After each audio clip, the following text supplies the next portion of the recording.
6-7 haftalik homila tug'dirib olindi deb video joylasam, men juda xunuk kommentariya oldim. Sen bir olim, bo'lajak olimni umriga zomin bo'lding. Ya'ni hali buni uvoli tutadi seni deb yozilgan kommentariyalarda oldim.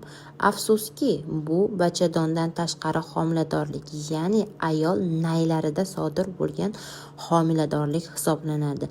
Bu olinmasa ayolni sog'lig'iga yomon ta'sir qiladi, ya'ni bachadon naylarini yorilishi, oqibatda ichki qon ketishi, ayol koma, shok holatiga tushishi va hattoki nobud bo'lishi ham mumkin.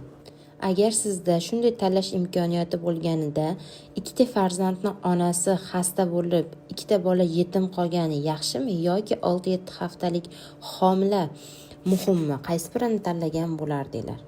Ushbu homiladorlikda bachadon naylari 6-7 haftadan ortiq homilani sig'dira olmaydi o'ziga. Shuni hisobiga baribir homila nobud bo'lishi bilan yakunlanadi.